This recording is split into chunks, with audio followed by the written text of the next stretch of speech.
مساء الخير. حياته بين الاعتقال والخروج عن وطنه والتوقف عن النشاط السياسي لفترة ثم العودة مرة أخرى ليكون عنصرا مهما في التغيرات التي تشهدها بلاده. مسيرته مليئة بالأحداث والتحولات خصوصا في التيار الإسلامي، كونه داعية معروف وأحد القادة التاريخيين لحركة النهضة، يرأس وينوب وينافس في المعارك البرلمانية من أجل الوصول إلى أهداف ربما حققها أو لم يحققها حتى الآن. الرئيس السابق للبرلمان التونسي بالنيابة عبد الفتاح مورو في سؤال مباشر. سيد عبد الفتاح، أهلا وسهلا بك معي في سؤال مباشر على شاشة العربية. أهلا وسهلا، تحية لكم وتحية لمن يساعدكم ولمن يرانا من خلالكم. أهلا بك. خليني أبدأ معك سيد عبد الفتاح من مقابلة أجريتها، يمكن قلت فيها بأنك اعتزلت أو لن تعود إلى العمل السياسي مرة أخرى. هل لازلت على هذا الموقف أم تفكر بالعودة يعني؟ لا أبدا، هذا قرار نهائي اقتضاه وضعي وسني، والمرحلة التي دخلناها الآن لم تعد مرحلتي ولا مرحلة أمثالي، لذلك خيرت أن أكون مواطنا عاديا أعيش مع أبناء وطني، لكن لا أتحمل قيادتهم لأن غيري مؤهل لذلك أحسن مني. هل تختلف اليوم يعني طريقة نظرتك لتونس، التغيرات والمشهد فيها، يعني لما كنت فاعل في الحراك السياسي والآن بعد اعتزالك وتحولك إلى مواطن كما تقول مواطن عادي؟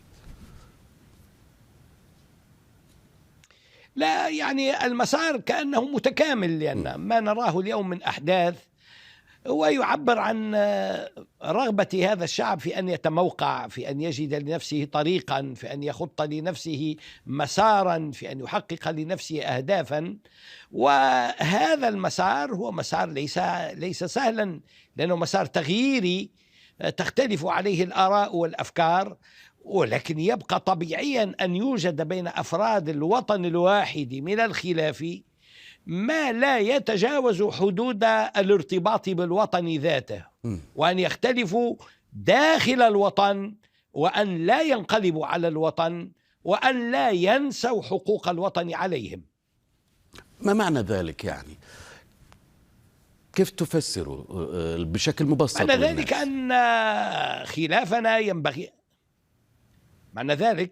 أن خلافنا لا ينبغي أن يتجاوز المسلمات الأساسية من ارتباط بتاريخ، وارتباط بحضارة، وارتباط بواقع، وارتباط بمصالح، وأن هذا الارتباط ينبغي أن يكون منشأه وهدفه الوطن ذاته، لا خدمة أغراض خارجية ربما، أو أغراض بعيدة عما يعيشه المواطن في إحساسه وشعوره وتفكيره.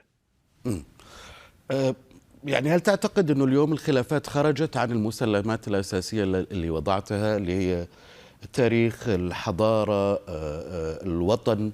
هل هناك يعني من يخدم لأغراض خارجية، لأهداف خارجية؟ على كل حال أنا لا علم لي بذلك، لكن الذي أقوله وأن علينا أن لا نتجاوز إلى التكفير أو التخوين. هذان أمران فيهما حكم على انتماء الفرد، وفيهما اعتداء على مسلمات الوطن.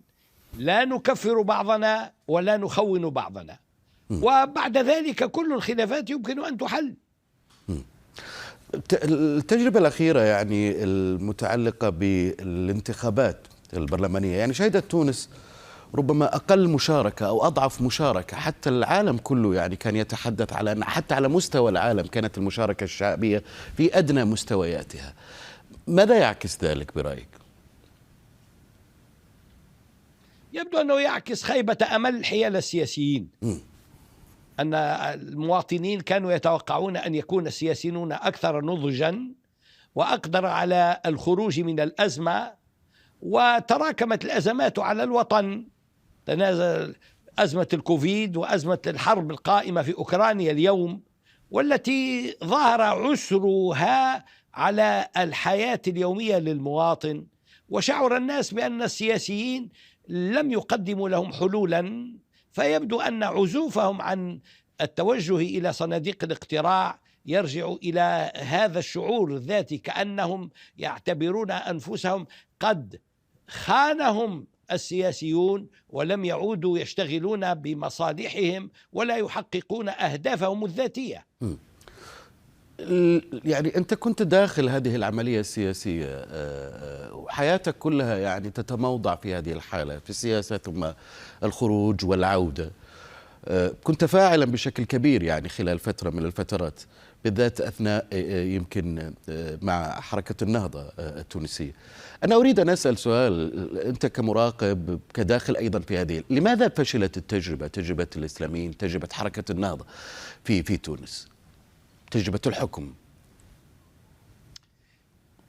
والله كل تجربة سياسية تستوجب تخطيطا وتفكيرا، وتستوجب كوادر، وتستوجب قدرات، وهذه لم يكن يملكها التيارات التي صعدت بعد الثورة، لأنها تكونت على عجل، ولأن شبابها لم يكونوا قادرين على أن يستوعبوا الواقع ويدركوا الواقع ويفهموا ما المطلوب منهم، وأن الكثيرين قد فتحوا خصومات عقائدية وخصومات إيديولوجية عوض أن ينكبوا على معالجة الواقع والسعي لتغييره، علما بأن إدارة الشأن العام ليست قضية سهلة، هي قضية تستوجب معرفة، تستوجب قدرات، تستوجب تخطيطا، وهذا لم يتوفر لحركة النهضة في تونس كما لم يتوفر لكثير من الحركات السياسية الأخرى.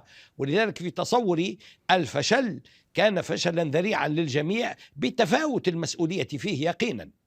لو وضعناها كذلك في نفس الإطار مع تجربة الإخوان المسلمين في مصر، سيد عبد الفتاح، أيضا كان الفشل هو العنوان الرئيسي لهذه التجربة، تجربة الحكم. هل تتشابه يعني عوامل الفشل عند الإخوان المسلمين مع عوامل الفشل، أم أن هناك فرق بينهما؟ نتحدث بين التجربة المصرية والتجربة التونسية بعد الربيع العربي. أنا أحترز من الجواب في هذه النقطة، لأني أخذت على نفسي أن لا أتدخل في أي شأن، وهذا شأن سياسي يتعلق ببلد نحترمه ونقدره ونقدر ماضيه وحاضره، وننتظر منه مستقبلا أن يكون في مقدمة النهضة الإسلامية والنهضة العربية، وأن يقود في المنطقة. ولذلك أحترز عن الإجابة، أولا احتراما لما حصل في مصر وما يحصل، ثانيا لأن المعطيات المتوفرة لدي ليست كافية لتجعلني قادرا على أن أحكم وأقيم. لكن في المشهد المنظور أن هناك نقائص عديدة حصلت من الذين تولوا السلطة بعد الثورة في 2011 أدت إلى هذا الانسداد، انسداد الآفاق، سواء في وطني أو في كثير من أوطان العرب حيث تحركت الشعوب، ولكنها لم تكن على هدى في تحركها. وهذا يحتاج منا إلى تقييم جديد لواقع التحرك الشعبي. هل أن شعوبنا اليوم قادرة بما لديها من إمكانيات على أن تختط لنفسها طريق الخلاص من هذا التخلف الذي نعيشه جميعا والذي نمجه والذي تحدثنا عنه منذ القرن 19 والقرن 20، وأبينا أن نبقى تابعين لغيرنا، وتحدث كل المصلحين في أوطاننا على أن مآل العرب والمسلمين ينبغي أن يتحول إلى مركز مرموق في العالم، لكننا لم نحقق ذلك إلى الآن. ينبغي أن نسأل أنفسنا ما الذي نقصنا في هذا التغيير؟ ما الذي نقصنا؟ لماذا لم نقدر على أن نأخذ مكاننا؟ ما الذي نقصنا؟ أنا أريد أن أفهم، لأنه يعني لا نريد أن أنت لا تريد أن تتحدث عن الشأن المصري يعني تحديدا، لأن أضعها في إطار الحكم الإسلامي، حكم هذه الجماعات الإسلامية. لماذا فشلت؟ يعني أين يكمن الخطأ في هذه التجارب التي حكمت فترة من الفترات ثم الآن أصبحت يمكن في سجون لفظها الشعب، وهذا المشهد يعني حاضر وواضح في أكثر من بلد عربي وإسلامي؟ سيد الكريم، كلمة الحكم كلمة سهلة على اللسان، لكنها في الحقيقة هي هي مسار ينبغي أن تتوفر شروط نجاحه الحكم والقدرة على فهم الواقع الذي نعيش، المؤثرات فيه، من يحكمنا من داخلنا، من يتحكم في أوضاعنا الاقتصادية والاجتماعية من خارجنا. ممتاز. نحن كغيرنا من الشعوب معرضون إلى تأثير وإلى تأثير قوي من الذين يصنعون والذين يبدعون، الذين يطعموننا والذين يكسوننا والذين يقدمون لنا حاجيات زمننا. هم من خلال ذلك لهم سلطان، لا أقول مباشر، ولكن لهم سلطان علينا حتى على المستوى الأدبي. هل نحن قدرنا على أن نأخذ لأنفسنا بأسباب عزتنا ومجدنا وأن نكتسب لأنفسنا ما اكتسبوه هم في قرون نهضتهم الثلاث أو الأربع التي سبقت القرن العشرين؟ نحن اليوم نتحدث عن تغيير في أوطاننا. ثلث شعوبنا لا تحسن القراءة والكتابة. نحن معزولون عن العلوم الإنسانية الموجودة في العالم. نحن لا نقرأ، نحن لا نتعلم، نحن لم نفتح كلياتنا ولم نفتح مجتمعاتنا، نحن لم ندر حوارا بين نخبنا وشعوبنا. كيف يمكن أن نتحدث عن حكم ونحن عاجزون عن أن نوفر الأقل القليل مما ذكرت؟ لا أجد شعبا قادرا على أن يختط لنفسه طريقا إذا لم يكن متعلما، وإذا لم يكن واعيا، وإذا لم يكن له صلة بواقعه الذي يعيش. ونحن معزولون عن هذا لأن عقولنا تعيش ماضيا سحيقا كنا أعزة فيه، وكلما سئلنا عن واقعنا تحدثنا عن ماضينا، وكأننا نعتبر أن ماضينا العزيز وقدراتنا السابقة تكفينا لأن نكون اليوم في صدارة العالم، مع أن واقع الدنيا يقول خلاف ذلك. إذن نحن نحتاج إلى هذا الوعي، إلى هذا الإدراك، إلى هذا التغيير العميق في نفوسنا حتى نقبل على أسباب العزة. إذا كان الإسلام قال لنا قبل أن يشرع لنا الحلال والحرام اقرأ، فكيف يمكن أن نبدع ونحن لا نقرأ ونحن لا نتعلم، وعلوم العصر بعيدة عنا؟ عقولنا لا تستوعب علوم العصر، علوم العصر النفسية والاجتماعية والاقتصادية والسياسية والإدارية والرياضية التي أبدعها غيرنا. نحن لا نسهم فيها ولا نشارك بما يمكن أن يدفع إلى التقدم بها. واضح. كيف يمكن أن نتحدث عن حكم؟ طيب، سأناقش معك بعض التفاصيل تحت ما ذكرت في الجزء الثاني. فاصل قصير مشاهدينا، نعود بعده للمتابعة في سؤال مباشر.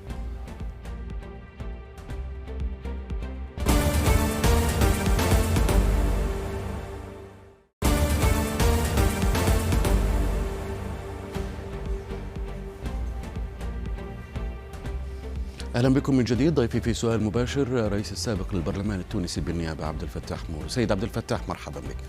لم نقرأ، لم نتعلم، لم ندر حوارا بين شعوبنا، عقولنا تعيش ماضيا سحيقا، لم نصل إلى شعوبنا. هذه هي العناوين التي ذكرتها يعني كوصفات ربما لتجربة الفشل. لكنك أنت كنت داخل الدائرة الحاكمة أو داخل دائرة العملية السياسية في تونس في فترة من الفترات.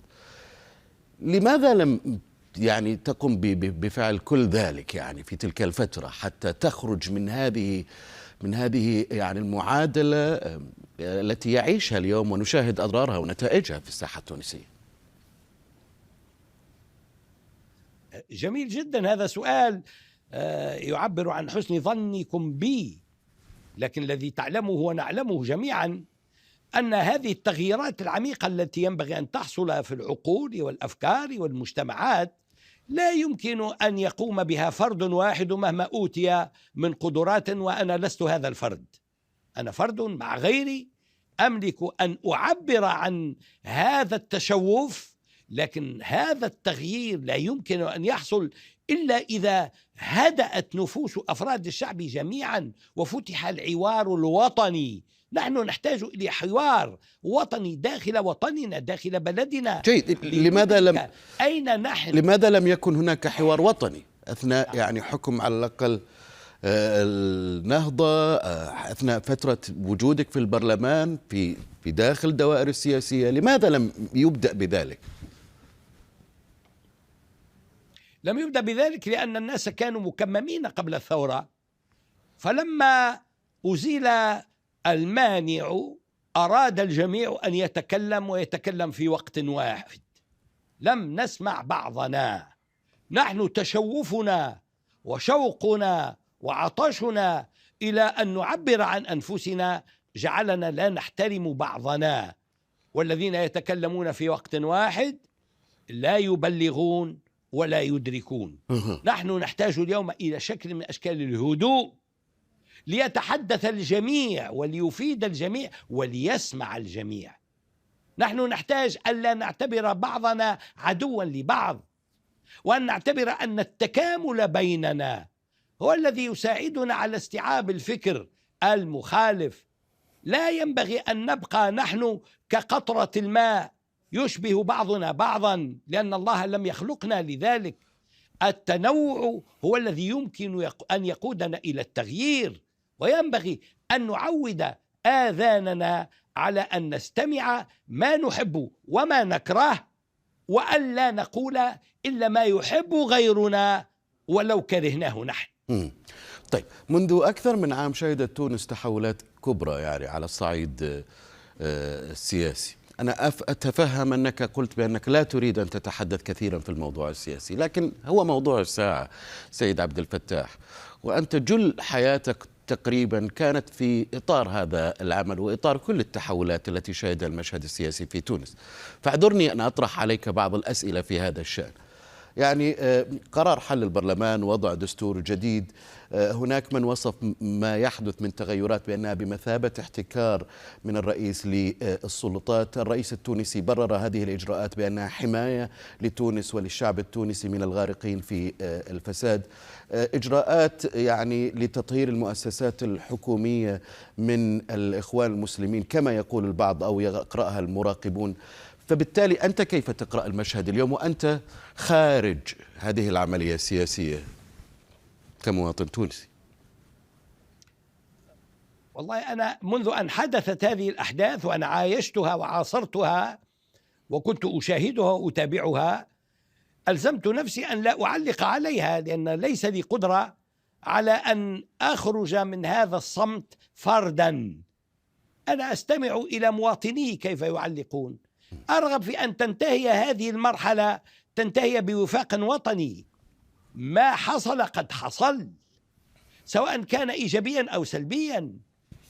ليس من دوري أن أشجبه أو أشكر عليه، ولكن أنتظر أن نصل نحن إلى خاتمة هذا المسار بشكل من أشكال التوافق الوطني، وإلا كتب علينا أن نبقى بعضنا يبني وبعضنا يهدم، والذي يهدم يذم الذي بنى، والذي بنى يذم الذي هدم.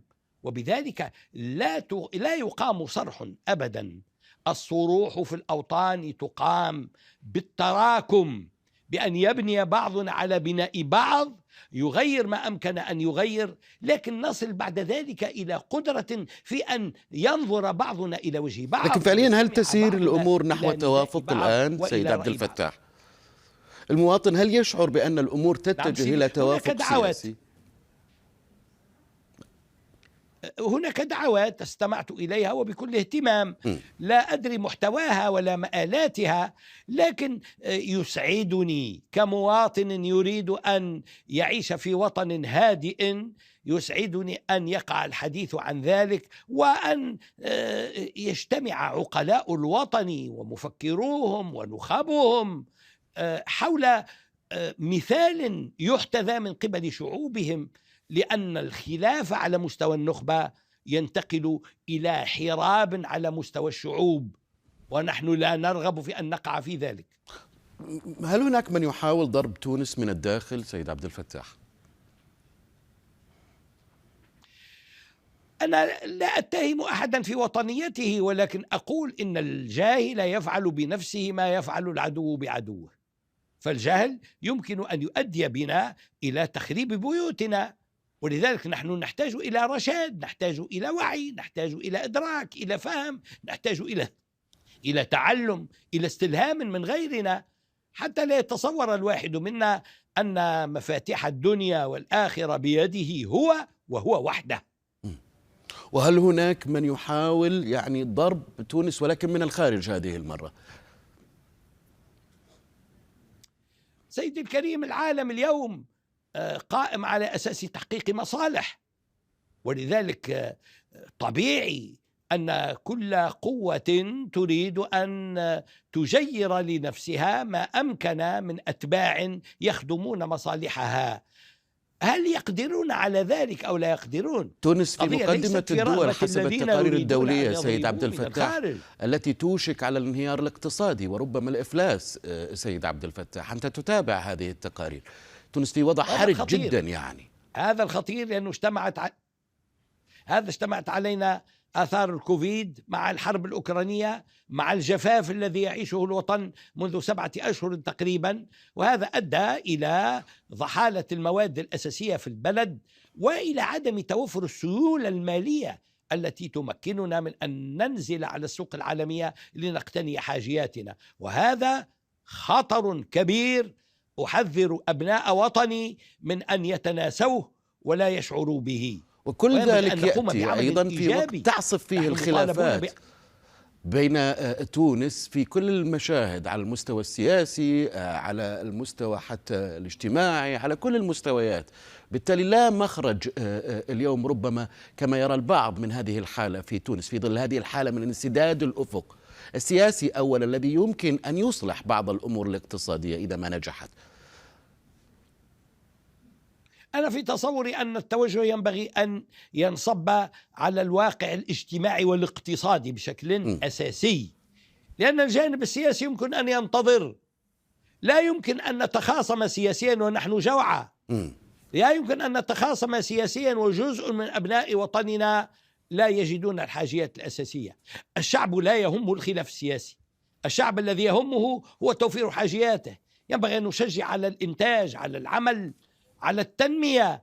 ينبغي أن تتوفر لدينا الإمكانيات التي من خلالها نصنع الثروة من جديد. صعب هذا السبيل، ولكن هو السبيل الذي يمكن أن ينقذنا، وأن نترك جانبا تلك الخلافات السياسية التي تعصف بكياناتنا والتي تلهينا عن الأهم، وهو توفير مناعة لشعبنا حتى لا يحتاج في طعامه ولباسه ودوائه وفي تربية أبنائه. هل وصلت النهضة إلى خط النهاية الآن في تونس؟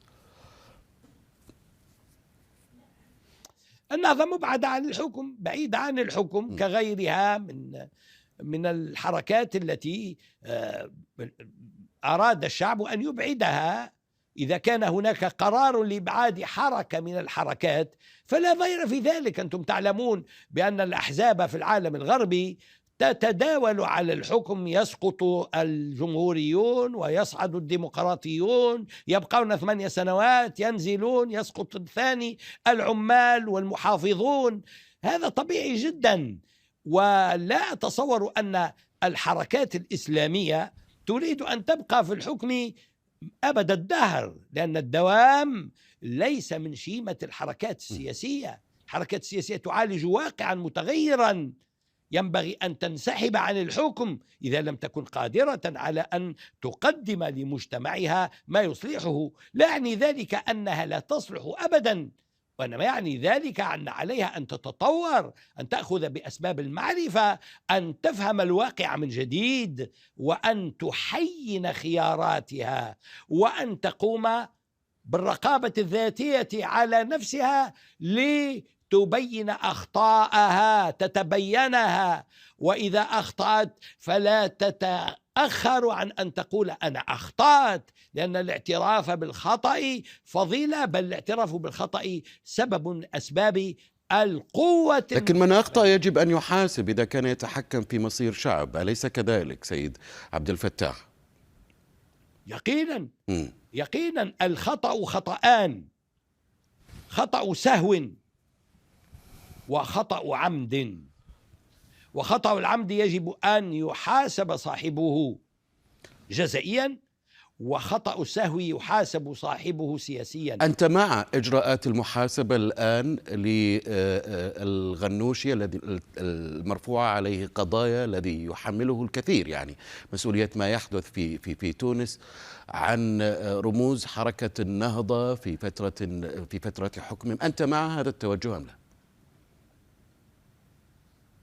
سيدي، أنا عضو في هيئة الدفاع كمحامٍ، ومكتبي منخرط في بعض هذه القضايا للدفاع عن أفراد منهم الأستاذ رشد، واحترامنا لمهنتنا كمحامين يفرض علينا أن لا نعلق على المحاكمات حتى تنتهي، ولذلك لا أستطيع أن أخوض في واقع أحداث يتصدى لها القضاة الشرفاء الكرام الذين نحترمهم، ونحن ننتظر مآلات ذلك. ومعركتنا هي معركة داخل قصور العدالة، داخل المحاكم وليست خارجها. شكرا جزيلا لك الرئيس السابق للبرلمان التونسي بالنيابة عبد الفتاح مورو. نهاية هذه الحلقة من سؤال مباشر. دائما يمكنكم متابعتنا على مواقع التواصل الاجتماعي تويتر، فيسبوك ويوتيوب، ومشاهدة هذه الحلقة والاستماع إليها على شاهد وعلى العربية بودكاست. إلى اللقاء.